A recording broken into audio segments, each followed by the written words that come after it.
Tayfa mirxwasu egidam, tayfa sorxwin ciwana. Hunermend Serhat Çîçek ji navçeya Diyarbekirê ya Liceyê û xwedî çîrokeke dilsoz e.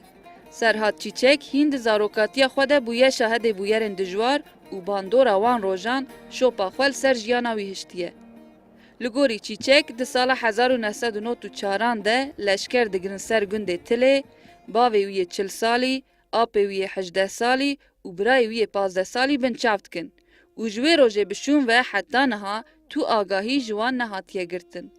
Ji ber vê sedemê Çîçek êş û azarên xizmên wendahiyan di nav hinavên xwe de hîs dike û van hîsan bi rêya hunera xwe pêşkêş dike.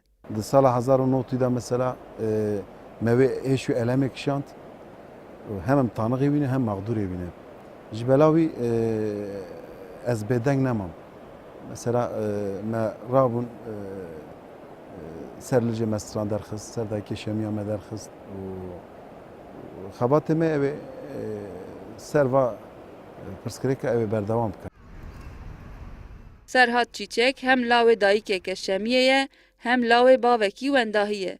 Piştî ku hunermendê Kurd şahediya wan rojan dike, zêdetir bi çand û hunera Kurdî ve bilî dibe.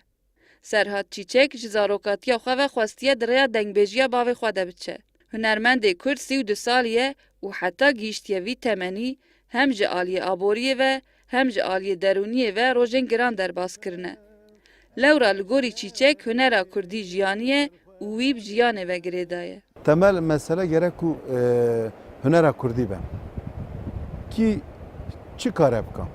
Ki bi çi rengî dibe birabe be. Mesela eğer ku hunera Kurdî bese gerek ku televizyonê me, radyoyê me û dibe mesela insanê were parêzî me gerek ku li vê ekê were xwedî derkevin. Lêlê yarê wezne xweşim, wezne xweşê dilê reşim.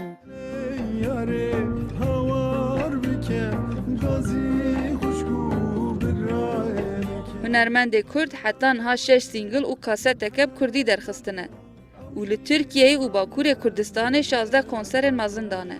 Serhat Çîçek digel xebatên muzîkê di çend televîzyonan de jî bernameyên hunerê pêşkêş kirine. Çîçek amaje dike ku huner karekî piralî ye û ew bi xwe jî amadekariya nû ya stranên Elewiyan û êşên Dêrsimîyan dike. Ez Kurdistanım bu ka cihanım, ciyê mêranî şerê giranım.